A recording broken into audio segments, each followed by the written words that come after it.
I will never forget the look on Greg's face in that attorney's office. My son-in-law smirked and said, "You're not getting a cent from her will." But then the lawyer said, "There's one more item left." When he read it, Greg literally fainted.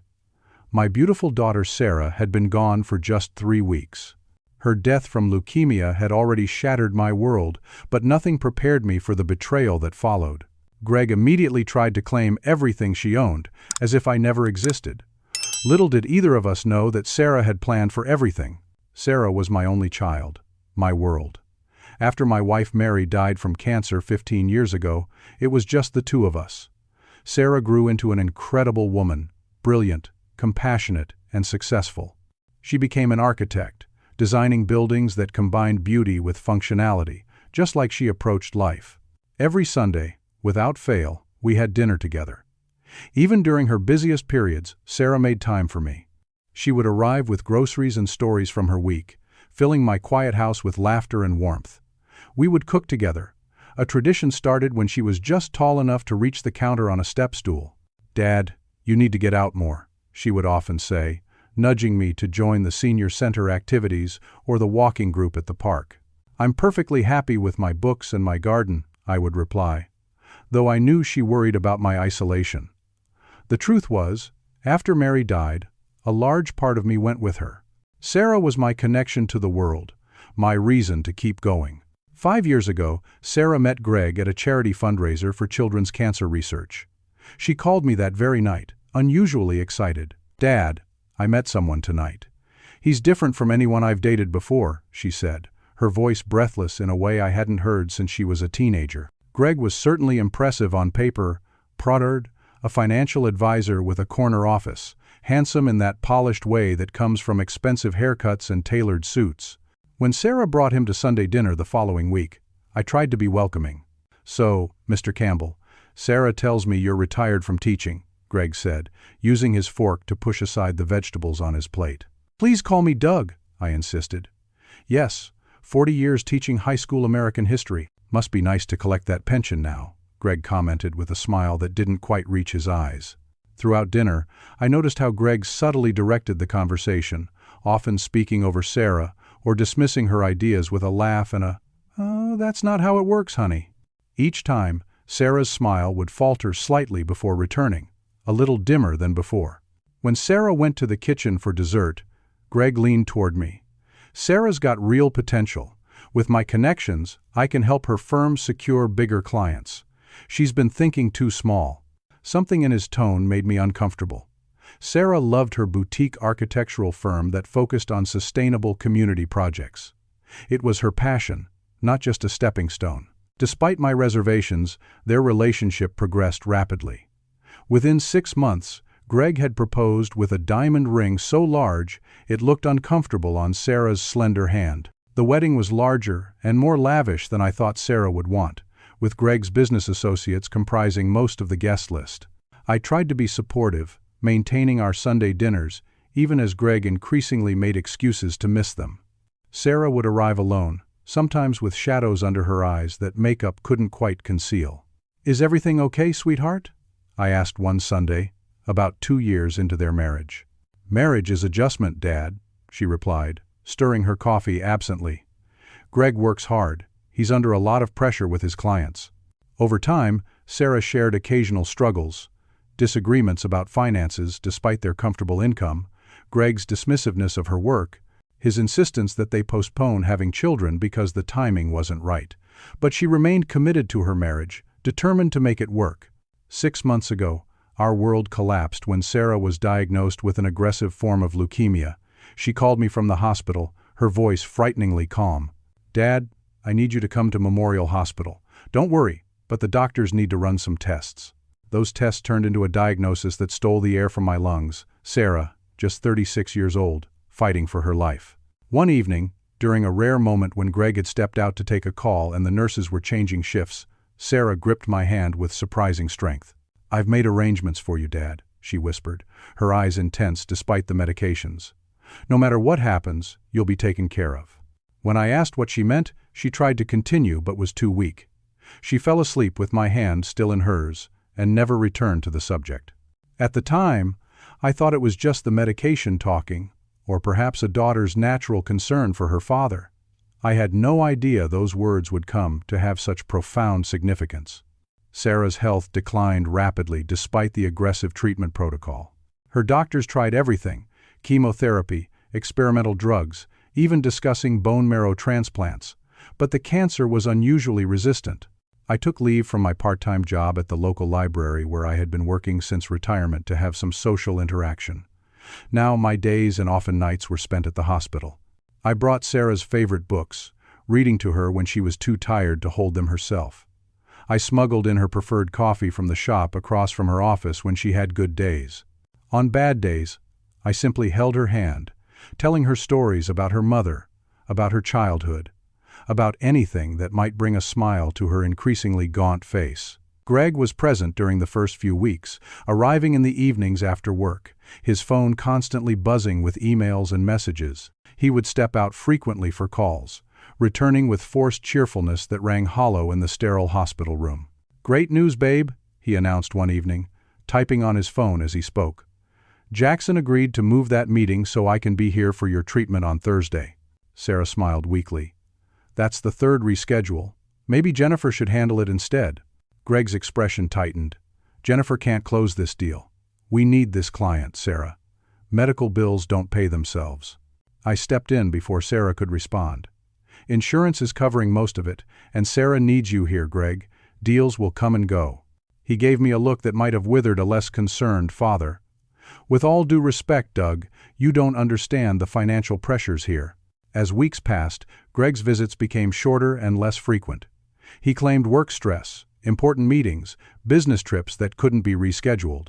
Sarah would make excuses for him, but I saw the hurt in her eyes when he would check his watch repeatedly during the brief times he was present. One Tuesday evening, Greg told Sarah he would be at an important dinner meeting with clients but would visit immediately after. Sarah asked me to bring her special lotion from home since her skin was painfully dry from the treatments. When I arrived at their house, I used the key Sarah had given me years ago. While searching for the lotion in their bathroom, I noticed Greg's calendar open on his tablet. That night showed no client dinner, just drinks with L, 8 p.m. I thought perhaps he had rescheduled, but something prompted me to check his recent text messages that were visible on the screen. There were several from someone named Lauren, including one that read, "Can't wait to see you tonight. Wear that blue shirt I love." My hands trembled as I found the lotion and left, unsure whether to tell Sarah what I had discovered. She was fighting for her life. Did she need this additional burden? When I returned to the hospital, Sarah was having a particularly difficult evening, nauseous from the day's treatment. At 10:30, a nurse gently mentioned that Greg had called the nurse's station to say he wouldn't be visiting that night after all. "Did he say why?" Sarah asked, her voice small. "Just that something came up," the nurse replied kindly. "Would you like me to get you something to help you sleep?" Sarah nodded, her eyes filled with tears she refused to shed. The pattern continued for weeks. Greg claimed to be at the hospital when he wasn't, missed important doctor consultations, and was unreachable during critical moments. One afternoon, Sarah asked me to retrieve some important documents from their safety deposit box. "The key is in my jewelry box, in the false bottom," she explained. "I need my advance directive and some other papers. The doctor wants to discuss options." When I mentioned this to Greg that evening, he became agitated. "I'll handle that. You don't need to go through our personal documents." "Sarah asked me specifically," I insisted. "Well, Sarah isn't thinking clearly right now," Greg snapped. "The medications are affecting her judgment. I'm her husband. I'll take care of it."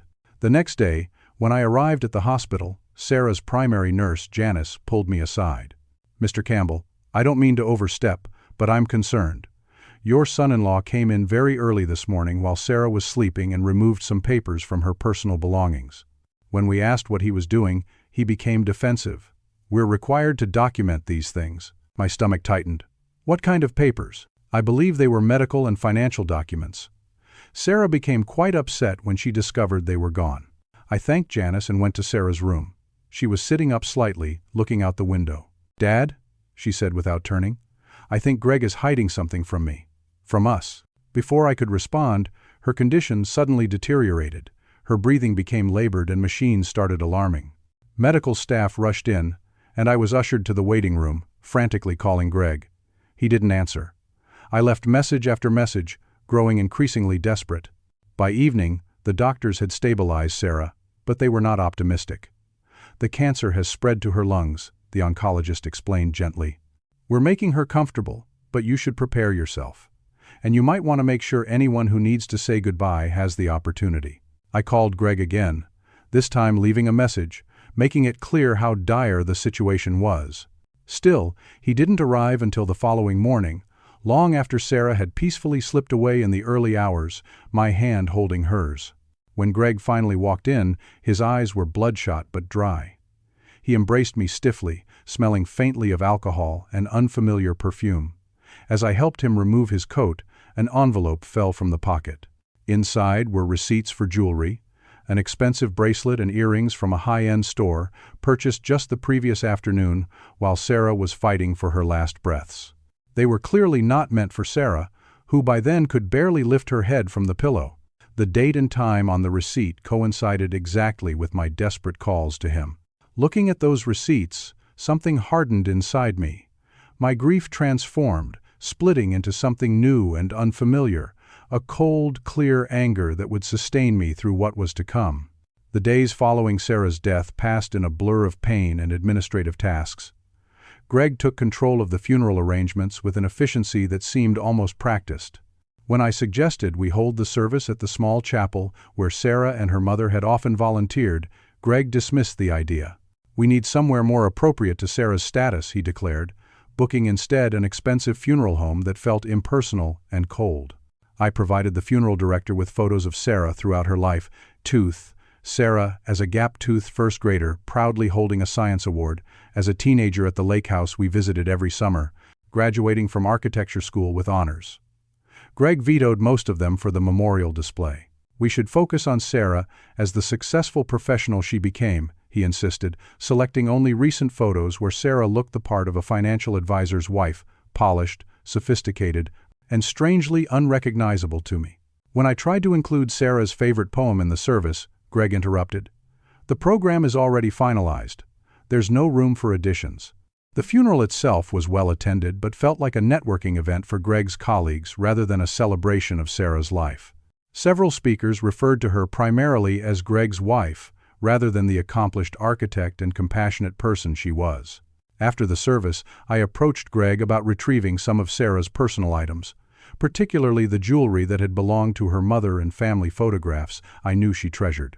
"Now's not a good time, Doug," he said, straightening his tie in the funeral home mirror. "I need to process things before going through her belongings." I nodded. Understanding grief takes different forms. "Of course. Maybe next week?" "Sure," he agreed easily. "I'll call you." That call never came. When I tried visiting the following week, Greg wasn't home. I used my key to enter, planning to take only the few family mementos I had mentioned. To my shock, many of Sarah's personal items were already gone. Her closet was half empty, her books removed from the shelves, her home office stripped of personal touches. In the garage, I discovered boxes labeled donation and sell. Inside were Sarah's childhood keepsakes, family photo albums, and even the quilt her grandmother had made for her. The jewelry box that had contained her mother's pieces was empty. I was standing there, a photo album in my hands, when Greg's car pulled into the driveway. His expression shifted from surprise to anger when he saw me. "What are you doing in my house?" he demanded. "Looking for Sarah's things," I replied, struggling to keep my voice steady. "The family items we discussed." Greg snatched the album from my hands. "I told you I'd call when I was ready. You can't just break in here." I didn't break in. I used the key Sarah gave me years ago. "Well, that was before. Things are different now." He gestured toward the door. "I need to ask you to leave. I'm not comfortable with you being here unsupervised." "Greg, these are family heirlooms. Sarah would want me to have them." His expression hardened. "Sarah isn't here anymore. This is my house, and these are my possessions now. I'll decide what happens to them." Stunned by his coldness, I left, the weight of this new loss compounding my grief. The next day, I received a text from my neighbor Barbara, who had retired from her law practice 3 years earlier. She had seen me return from Greg's house and noticed my distress. "Everything okay, Doug?" she asked over coffee on my back porch. I found myself telling her everything. Sarah's illness, Greg's absence, the funeral, and now the disappearance of family heirlooms. Barbara listened intently, her expression growing concerned. "Doug, I don't want to alarm you, but this raises some red flags. Have you seen Sarah's will?" I shook my head. I assumed everything would go to Greg. They didn't have children. Even so, Sarah was a thoughtful person. She might have made specific bequests, especially of sentimental items. And you mentioned she told you she had made arrangements for you? She did, but she was very ill. I thought it was just concern. Barbara placed her hand on mine. "I think you need to contact the attorney who handled Sarah's affairs, and you might want to document what items are missing, just in case." Following Barbara's advice, I tried to call Sarah's longtime attorney, Thomas Wilson, but was told he was out of the office for 2 weeks. I left a message explaining my concerns. Meanwhile, I drove past Sarah and Greg's house daily, growing increasingly alarmed. Just 1 week after the funeral, a for sale sign appeared on the lawn. When I stopped to ask about it, a real estate agent informed me that the owner was downsizing after his wife's passing and had requested an expedited sale. I tried calling Greg repeatedly but was sent to voicemail. Finally, I received a terse text: "Stop harassing me. I'm dealing with my grief in my own way. The house holds too many memories." That evening, Barbara invited me for dinner. As a former probate attorney, she had concerns about Greg's behavior. "It's not unusual for people to make changes after losing a spouse," she explained, "but this speed is troubling, especially given what you've told me about his behavior during Sarah's illness." Using her professional connections, Barbara helped me access some public records regarding Greg's finances. What we discovered was shocking. Greg had accumulated massive gambling debts over the past 2 years. There were multiple collection notices, credit card defaults, and even a threatened lien against their house from a casino in Atlantic City. "This explains the rush to liquidate assets," Barbara said grimly. "I hate to say it, Doug, but it seems like Greg may be using Sarah's death as an opportunity to clear his debts using her assets." The revelation hit me like a physical blow. While my daughter was dying, her husband had been gambling away their security and likely cheating on her. Now he was erasing her existence, selling her possessions, and doing everything possible to prevent me from preserving even memories of my child. 2 days later, I returned home to find an envelope had been delivered. Inside was a formal notice of a will reading scheduled for the following week at Thomas Wilson's office. Also included was a cease and desist letter from Greg's attorney, warning me against trespassing at what was legally now Greg's residence and threatening legal action if I continued to harass him with calls and texts. That night I sat in Sarah's childhood bedroom, which I had preserved over the years, holding the stuffed bear she had slept with until college. I made a promise to my daughter and to myself. I would fight for her memory and her wishes, whatever they might be. Greg might have legal advantages as her husband, but I had something stronger, a father's love and determination to protect his child, even after death. When I shared the will reading notice with Barbara, she immediately offered to accompany me. "You shouldn't face this alone," she insisted. "Besides, I can translate any legal jargon they throw at you." The day before the scheduled reading, I stopped at the coffee shop near Sarah's former office, a place we often met for lunch. To my surprise, I ran into Jessica, who had been Sarah's assistant at her architectural firm. "Mr. Campbell," she said, embracing me warmly, "I've been trying to reach you. I'm so sorry about Sarah. She was the best boss I ever had." We sat together, sharing memories of Sarah. As Jessica was leaving, she glanced around nervously before slipping a USB drive into my hand. "Sarah asked me to give this to you if anything ever happened to her," she whispered. "She said you would know what to do with it when the time came." Confused but grateful, I thanked her and returned home to examine the contents. The drive contained financial records, emails, and documents related to Sarah's business and personal accounts. Most were incomplete, but they painted a troubling picture. Greg had been making unusual transfers from Sarah's accounts to offshore entities for months before her illness. There were also discrepancies in business records that suggested financial impropriety. Though the information was partial and confusing to my untrained eye, I brought the drive to the will reading the next day, unsure of its significance but determined to honor Sarah's final request. The attorney's office was housed in a stately brick building downtown. Barbara and I arrived 15 minutes early, But Greg and his attorney were already there, engaged in intense conversation that ceased abruptly when we entered the conference room. Greg looked different, expensive new suit, designer watch I'd never seen before, hair freshly styled. He barely acknowledged my presence, turning instead to mutter something to his attorney, a sharp-featured woman with a reputation for aggressive tactics. Thomas Wilson, Sarah's longtime attorney, greeted me warmly. "Doug, it's good to see you, though I wish it were under better circumstances. Sarah thought the world of you." Greg cleared his throat impatiently. "Can we get started? I have another appointment this afternoon." Thomas nodded professionally. "Of course. We're all here to review the last will and testament of Sarah Elizabeth Wilson Harmon." As Thomas began reading the formal legal preamble, I noticed Greg checking his watch repeatedly. His attorney placed a reassuring hand on his arm, whispering something that made him smile smugly. The will itself was surprisingly straightforward. After specific bequests to charity, it left the bulk of Sarah's estate to Greg as her surviving spouse, their home, her ownership stake in her architectural firm, investment accounts, and personal property. As Thomas read through these provisions, Greg's expression grew increasingly satisfied. His attorney made notes, occasionally highlighting sections of the document before her. When Thomas paused, Greg turned to me with undisguised triumph. "You're not getting a cent from her will," he said, voice low enough that only those at the table could hear. Sarah knew who really took care of her. Barbara squeezed my hand under the table, a silent reminder to remain calm. The pain of Greg's words was eclipsed by the greater pain of wondering if Sarah had truly intended to leave me with nothing, not even mementos of our life together. Thomas cleared his throat. "If I may continue, there's one more item left to address." Greg's attorney interrupted. "My client has reviewed the will thoroughly. There are no additional provisions beyond what you've read." "Actually," Thomas replied, shuffling through his papers, "there is an addendum that was filed separately. As Sarah's attorney, I'm obligated to present all testamentary documents." Greg's expression shifted from smugness to confusion. "What addendum? I wasn't informed of any additional documents."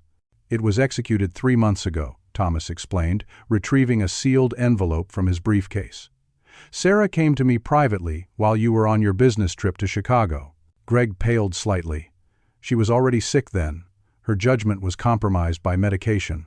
"On the contrary," Thomas replied calmly, "I personally assessed her competence, as did the witnesses present. Sarah was perfectly lucid and explicit about her wishes." As Thomas broke the seal on the envelope, I recalled Sarah's cryptic words in the hospital. "I've made arrangements for you, Dad. No matter what happens, you'll be taken care of." Thomas began reading from the document. "This addendum concerns the establishment of the Sarah Campbell Memorial Trust, created separately from my last will and testament." Greg leaned forward, suddenly attentive. "What trust? There is no trust," Thomas continued as if uninterrupted. "Having reason to believe that my husband, Gregory Harmon, has engaged in financial misconduct involving my personal and business assets, I hereby establish this trust to ensure the proper distribution of assets not covered in my will." Greg's face flushed red. "This is absurd. What evidence? Sarah never accused me of anything." His attorney placed a restraining hand on his arm, whispering urgently in his ear. Thomas calmly produced a USB drive identical to the one Jessica had given me. Sarah provided substantial documentation, which she also arranged to have delivered to her father as a safeguard. My hand went to my pocket, feeling the outline of Jessica's USB drive.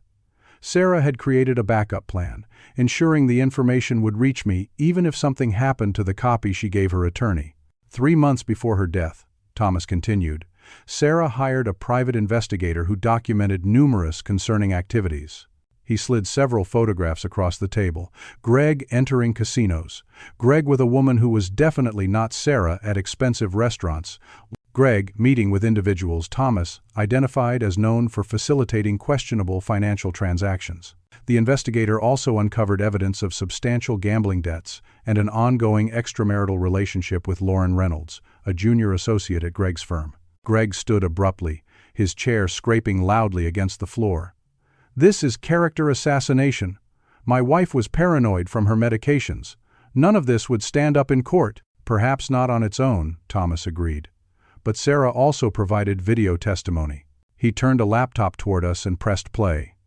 Sarah appeared on screen, significantly thinner than her healthy self but clear-eyed and articulate. I, Sarah Elizabeth Wilson Harmon, am recording this statement of sound mind and body, she began. While battling leukemia, I discovered my husband Gregory has been systematically misappropriating funds from my accounts and architectural firm. During my illness, he has neglected my care, lied about his whereabouts, and I have reason to believe he is involved with another woman. Greg lunged for the laptop. "Turn that off!" She was delusional. His attorney restrained him, hissing, "Control yourself! You're making things worse." As the video continued, Sarah detailed specific instances of financial abuse and emotional manipulation. She described how Greg had isolated her from friends during her illness and attempted to control all aspects of her medical care and finances. Under state law, Thomas explained after stopping the video, these allegations of elder abuse and abuse of an incapacitated person trigger special provisions that can invalidate portions of the will if proven. Greg's confidence had completely evaporated. Sweat beaded on his forehead as he whispered frantically with his attorney. Thomas turned to me. "Doug, I believe you have something that might corroborate Sarah's claims." I removed Jessica's USB drive from my pocket and handed it to Thomas. "Sarah's assistant gave me this yesterday. I haven't had time to review all of it." Greg looked at the drive with recognition and growing alarm. He suddenly shifted tactics, his voice becoming conciliatory. "Look, Doug, this is all a misunderstanding. Sarah was confused during her illness. Why don't we settle this privately? I'm prepared to offer you a generous portion of the estate to resolve all these matters amicably." Thomas inserted the drive into his computer, quickly scanning its contents. These appear to be additional financial records showing unauthorized transfers from Sarah's accounts while she was hospitalized. Greg's attorney whispered something in his ear, and he nodded tensely. "I'm willing to negotiate a fair division of assets. Perhaps $50,000 as a goodwill gesture?" The sum was insulting, a fraction of Sarah's worth, offered as if he were doing me a favor. "I think," I said quietly, finding my voice at last, "that we should hear the rest of the addendum." Thomas nodded and continued reading. "In the event these allegations are substantiated, I hereby revoke any bequests to my husband and direct that the contents of this trust be distributed according to the instructions contained herein." Greg stood again, this time heading for the door. "This meeting is over. My attorney will be contesting this entire process." Thomas's next words stopped him cold. "Mr. Harmon, you might want to hear what's in this trust before you leave. It directly impacts your financial future." Greg paused at the door, his attorney whispering urgently in his ear. After a moment of visible internal struggle, he returned to his seat, straightening his tie in a gesture of attempted composure. "Fine. Let's hear this supposed trust provision, though I maintain it won't hold up legally." Thomas nodded and continued reading from the addendum. "The Sarah Campbell Memorial Trust contains the following assets, transferred legally during my lifetime and therefore separate from my estate. My ownership stake in Campbell Architectural Design, valued at approximately $2 million. Greg's mouth opened in shock. "That's impossible. The firm is part of our marital assets." "Actually," Thomas clarified, "Sarah maintains separate ownership of the firm she founded before your marriage, as specified in your prenuptial agreement." "What prenuptial agreement?" I asked, surprised. Thomas looked equally confused. "The agreement signed 6 weeks before their wedding. It's referenced throughout Sarah's financial documents." He turned to Greg. "Surely you recall this, Mr. Harmon?" Greg's face had gone ashen. His attorney was frantically flipping through her papers. "Moving on," Thomas continued. "The trust also contains the property at 425 Lakeside Drive, which was Sarah's inheritance from her grandmother and maintained as separate property. This was the family lake house where we had spent summers throughout Sarah's childhood. I had assumed Greg had sold it years ago when our summer gatherings abruptly ceased." Additionally, Thomas read, "Investment accounts totaling approximately $1.8 million, transferred into the trust 3 months ago." Greg slammed his hand on the table. "That's theft. She had no right to move those funds." "On the contrary," Thomas replied calmly. "The accounts in question were funded with Sarah's inheritance from her mother and her personal earnings before marriage. Again, as per your prenuptial agreement, these remained her separate property." Greg's attorney was now frantically typing on her phone, presumably trying to locate documentation of this prenuptial agreement that Greg had apparently hidden or forgotten about. The trust also contains all family heirlooms and personal items identified in Appendix A, including jewelry, photographs, and mementos from Sarah's childhood and family history. My heart lightened, knowing that Sarah had protected these irreplaceable treasures. Thomas continued, as part of the trust documentation, Sarah included a sealed letter explaining her actions. He handed me an envelope with Dad written in Sarah's handwriting. Greg started to protest, but his attorney silenced him with a sharp gesture. The letter is meant for Mr. Campbell's eyes only, Thomas explained. However, there's also this. He produced another document. A formal statement from Sarah detailing the emotional abuse and control she experienced during her marriage. Thomas read excerpts describing how Greg had gradually isolated Sarah from friends, criticized her career choices, controlled their finances, and belittled her in private while maintaining a charming facade in public. The statement detailed how his behavior worsened during her illness, with Greg often leaving her alone during treatments and prioritizing work over her care. These documents, Thomas explained, together with the financial evidence, form the basis for potentially invalidating portions of the will under provisions related to undue influence and elder abuse. Greg's attorney finally spoke up. My client categorically denies these allegations. Mrs. Wilson Harmon was clearly not in her right mind during her illness. We will be challenging the validity of both this trust and these accusations. You're welcome to try, Thomas replied evenly. However, there's one final aspect of the trust we haven't addressed. He returned to the trust document. The beneficiary of the Sarah Campbell Memorial Trust is Douglas Campbell, who shall have full control over all assets contained therein, with the following conditions. First, that a scholarship be established at State University's School of Architecture in Sarah's name. Second, that the architectural firm continue operating under its current management team for at least 1 year. Greg half rose from his chair. This is outrageous. I'm her husband. Everything should come to me. Thomas ignored the outburst and continued. The trust becomes effective immediately upon Sarah's death, meaning these assets are already legally separated from the estate that passes through the will. Greg's attorney was whispering frantically to him. I could make out fragments. Separate legal challenge. Difficult to prove. Prenup complicates. Greg suddenly changed tactics again, his voice becoming reasonable, almost friendly. Doug, surely we can work this out between us. Sarah would want us to avoid a lengthy legal battle. What if I were to offer you the lake house and some of the family items? Before I could respond, the conference room door opened. Jessica, Sarah's assistant, entered hesitantly. I'm sorry to interrupt, she said. Mr. Wilson, you asked me to bring the additional materials Sarah left with me. Greg's head snapped up at Jessica's voice. What are you doing here? Jessica avoided his gaze, handing Thomas a sealed envelope and a small digital recorder. Thank you, Jessica, Thomas said. Would you mind waiting? There may be questions. As Jessica took a seat in the corner, Thomas examined the new materials. These appear to be additional recordings Sarah made. He pressed play on the device. Greg's voice filled the room. Once Sarah's gone, we'll have everything we need. I've already got buyers interested in the firm. The old man won't see a penny. I've made sure of that. A woman's voice, presumably Lauren's, responded. What if her father contests it? He's got nothing, Greg replied with a laugh. The will leaves everything to me, and I've been careful. Besides, by the time anyone figures anything out, we'll be somewhere they can't reach us. Greg lunged for the recorder, but Barbara blocked his path. That's enough. This is a setup. That's not even my voice. Thomas stopped the recording. There are several hours of similar conversations, Mr. Harmon, recorded in your office and home over the past few months. Sarah was thorough, Jessica spoke up from the corner. Sarah installed the recording devices after she found texts on your phone while you were showering.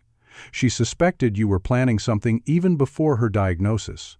You, Greg pointed at Jessica accusingly. You helped her spy on me? You're fired.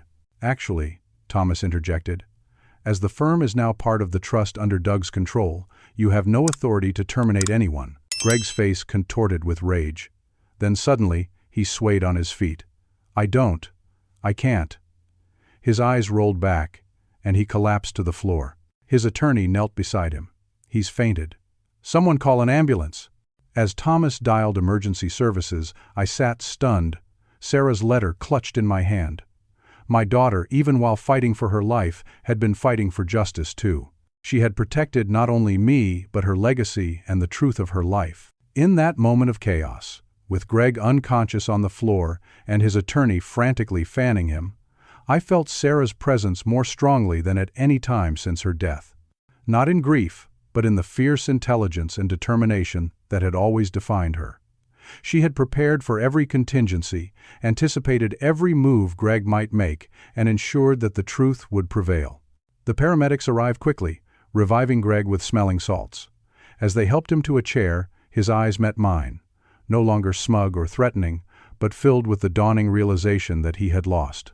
"This isn't over," he muttered, as the paramedics checked his vitals. "Actually, Greg," I replied quietly, "I think it is." After the paramedics determined Greg was stable, merely fainted from shock and stress, the meeting continued in a dramatically altered atmosphere. Greg sat silently, color slowly returning to his face, while his attorney whispered strategies he barely seemed to hear. Thomas proceeded methodically, detailing the full extent of the trust's provisions and the implications for Greg's financial future. Not only was he excluded from the significant assets Sarah had placed in trust, but the evidence of financial misconduct opened him to potential criminal charges. The trust documentation includes evidence of unauthorized transfers from Sarah's accounts while she was incapacitated, Thomas explained. There are also forged signatures on several financial documents. He displayed enlargements of signatures on loan applications and property transfers, alongside exemplars of Sarah's authentic signature. The differences were obvious even to my untrained eye. Additionally, Thomas continued, we have records of accounts established in offshore locations using Sarah's personal information but without her knowledge or consent. These accounts received transfers from both her personal funds and her company's operating accounts. Greg's attorney finally spoke up. These allegations are extremely serious and require proper investigation. My client maintains his innocence and suggests these discrepancies may be the result of misunderstanding or clerical errors. Thomas nodded professionally. Of course, Mr. Harmon is entitled to due process. However, in addition to potential criminal charges, these findings have immediate civil implications. Under state law, these actions constitute financial elder abuse, which not only invalidates portions of the will, but can trigger treble damages. Greg finally roused himself. This is all lies and manipulation. I'm the victim here. I took care of Sarah throughout her illness while her father barely visited. The blatant falsehood stunned me. I had been at the hospital daily, often sleeping in the uncomfortable chair by Sarah's bed, while Greg had been increasingly absent. Before I could respond, Janice, the primary nurse who had cared for Sarah, entered the conference room. I apologize for the interruption, she said. I was asked to deliver these. She handed Thomas a folder of documents. Greg's expression flickered with recognition. Who are you? What is this? I'm Janice Reynolds, Sarah's primary oncology nurse. We met several times, though you may not remember, your visits were quite brief. Her voice carried professional detachment, but with an undercurrent of disapproval. Thomas reviewed the documents. These appear to be hospital visitation logs and care notes. Janice nodded. Yes, they document all visitors to Sarah's room, including duration of stays. They also note when Mr. Harmon claimed to be at the hospital but was not present. Our security system logs all entries and exits. The logs showed what I already knew, my daily presence versus Greg's increasingly rare visits. The care notes also document several concerning incidents, Janice continued. Mr. Menareyes, Ply. Harmon frequently argued with Sarah about treatment decisions, insisting on less expensive options despite her oncologist's recommendations. He also attempted to limit her pain medication, claiming she needed to stay lucid for financial discussions. Greg's attorney intervened. These medical records should be private and have no place in this proceeding. Actually, Thomas clarified, Sarah authorized their release specifically for this purpose. She completed the authorization forms 2 months before her death. The evidence continued to mount. Bank records showed Greg had accessed Sarah's accounts on the very day she died, transferring substantial sums.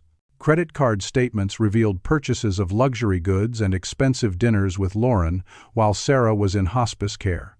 Phone records documented hundreds of calls and texts to Lauren during Sarah's illness. Greg's defiance gradually gave way to desperation. This is a conspiracy! Everyone's against me! His attorney was now clearly distancing herself. speaking to him in terse whispers and maintaining professional composure while subtly shifting her chair away from him. "I think we've established the grounds for invalidating portions of the will that benefit Mr. Harmon," Thomas stated. "The trust assets are already secure. The remaining question concerns the estate assets that would have passed through the will." Thomas pulled out another document. Fortunately, Sarah anticipated this situation. Her will includes a contingency provision that activates if her husband is found to have engaged in actions constituting abuse or undue influence. In such case, estate assets are to be distributed to the same trust that holds her protected assets. Greg finally broke. "You can't do this to me. I have debts, people expecting payment." His composed facade completely crumbled, revealing the desperate man beneath. "Perhaps you should have considered that before gambling away your wife's money while she was dying," Barbara commented quietly. Thomas was gathering the documents when the door opened again. A young woman in a police uniform entered. "Detective Wilson, Fraud Division," she introduced herself. "We received information about potential financial crimes against a terminally ill victim." Greg's eyes darted toward the exits. "This is harassment. My wife's bitter family is trying to frame me." Detective Wilson remained professional.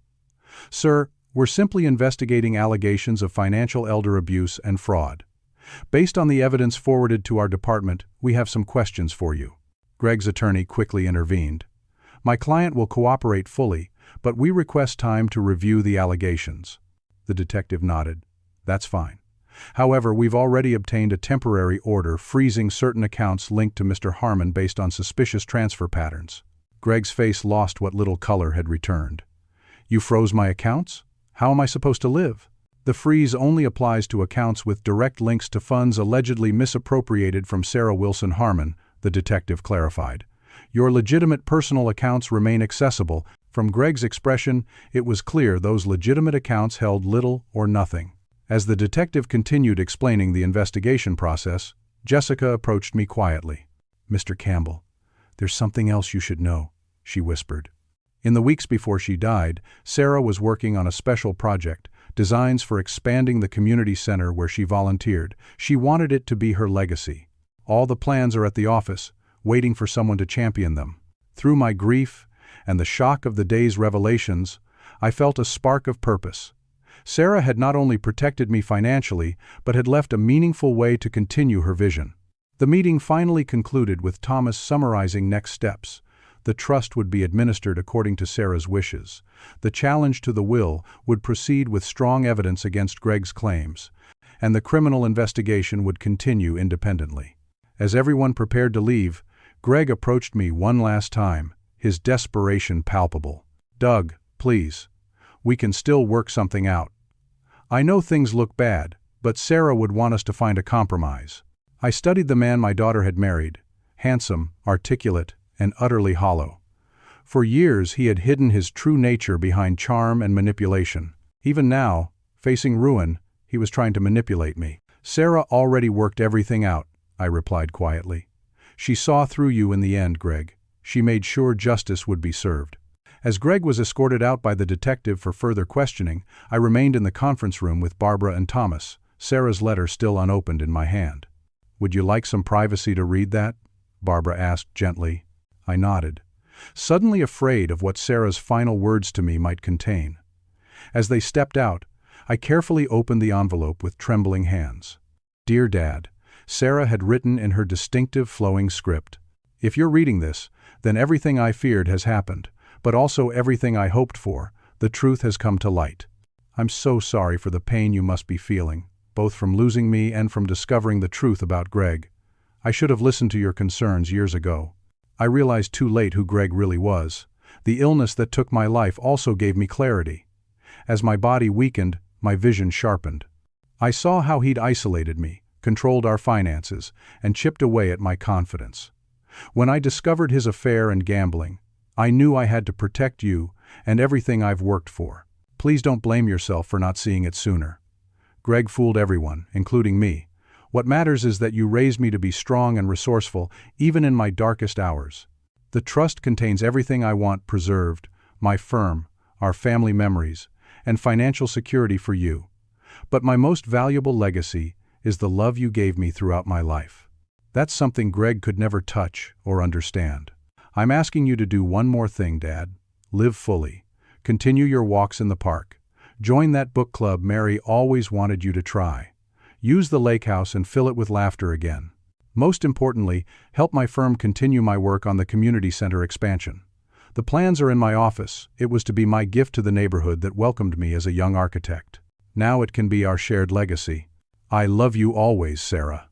As I folded the letter, tears streaming down my face, I felt something I hadn't experienced since Sarah's diagnosis: hope. My daughter had transformed her tragedy into purpose, her pain into protection. Now it was my turn to honor her final wishes by embracing life again, just as she had asked. 1 year later, I stood on a small platform, nervously adjusting my tie as a crowd gathered for the ribbon-cutting ceremony of the Sarah Campbell Memorial Wing at the Westside Community Center. The modern glass and wood structure gleamed in the morning sunlight, exactly as Sarah had envisioned it in her final designs. The journey to this moment had been challenging, but healing. In the days following the will reading, Greg had made desperate attempts to challenge the trust and Sarah's allegations. His attorney, recognizing the strength of the evidence against him, had withdrawn from the case, leaving Greg to find representation from increasingly dubious sources. Meanwhile, the criminal investigation had uncovered even more extensive financial fraud than initially suspected. Greg had been systematically siphoning funds not only from Sarah's accounts but from several of his investment clients. The offshore accounts Thomas had discovered were just the tip of the iceberg. 4 months after Sarah's death, Greg accepted a plea deal on multiple counts of fraud, embezzlement, and financial elder abuse. The terms included restitution, significant fines, and a 5-year prison sentence. The man who once swaggered into the attorney's office in designer suits now wore prison orange, his carefully cultivated image shattered beyond repair. Lauren, upon learning the full extent of Greg's deception, had cooperated with investigators, revealing how Greg had manipulated her with promises of a lavish future together once he inherited his wife's fortune. She too had been deceived, though not with the devastating consequences Sarah and his clients had suffered. As for me, fulfilling Sarah's wishes became my purpose and salvation. With Barbara's steadfast friendship and Thomas's guidance, I took control of the trust and began the process of healing both Sarah's legacy and myself. The architectural firm Sarah had built thrived under the leadership team she had assembled. I took no active role in its management but served on the board, ensuring Sarah's values and vision continued to guide its projects. The Sarah Campbell Scholarship at State University now supported 2 promising students each year who shared Sarah's commitment to sustainable, community-focused architecture. The lake house, which Greg had secretly mortgaged but not managed to sell, was restored to its former warmth. Following Sarah's advice in her letter, I had indeed joined the book club at the library where I had worked after retirement. Several members had become close friends, and weekend gatherings at the lake house were now regular events, filling it again with conversation and laughter. Most fulfilling was the community center project. Using Sarah's detailed plans, her firm had created a beautiful, functional space that served the neighborhood she had loved. The new wing included a children's library, art studios, and meeting spaces for community groups, all designed with Sarah's signature attention to light, accessibility, and environmental sustainability.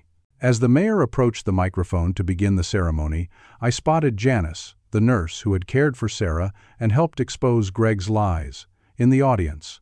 Beside her sat Jessica, now a project manager at the firm, who had been instrumental in bringing Sarah's final designs to life.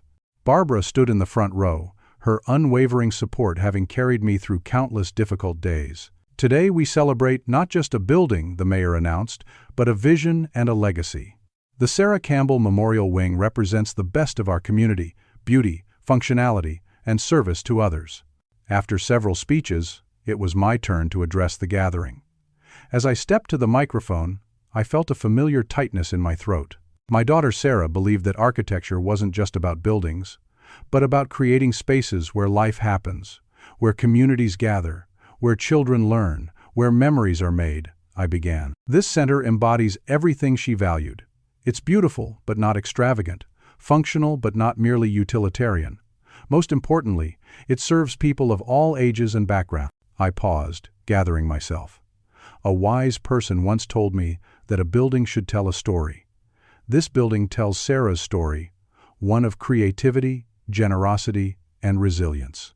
When faced with unimaginable challenges, she thought not of herself, but of her community and those she loved. Looking out at the faces before me, some who had known Sarah, others who would benefit from her final gift, I felt a profound sense of gratitude. Sarah taught me that love doesn't end with loss.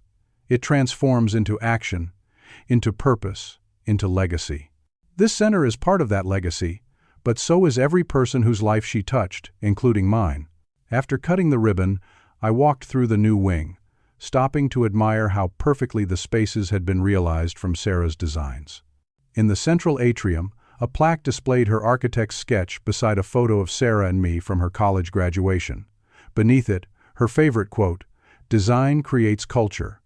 Culture shapes values. Values determine the future." As visitors explored the new facilities, a young woman approached me.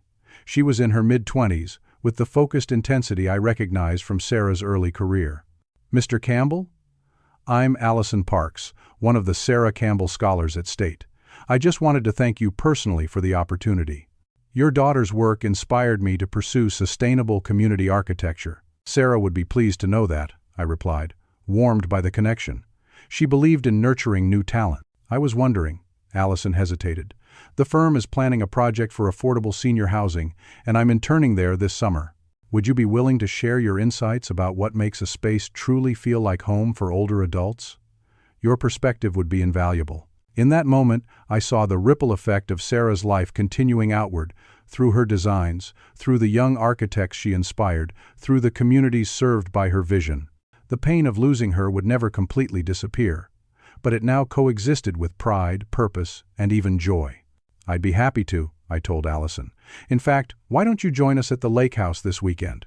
Several of Sarah's colleagues will be there, and we can discuss it over dinner."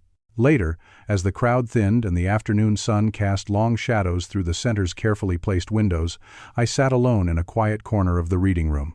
I thought about the journey of the past year, from the devastation of Sarah's death and Greg's betrayal to the renewed purpose I'd found in honoring her wishes. Sarah had prepared for the worst while hoping for the best. She had recognized Greg's true nature when I couldn't, protected me when I thought I should be protecting her, and ensured that justice would prevail. Most importantly, she had shown me that even in our darkest moments, we can create light for others.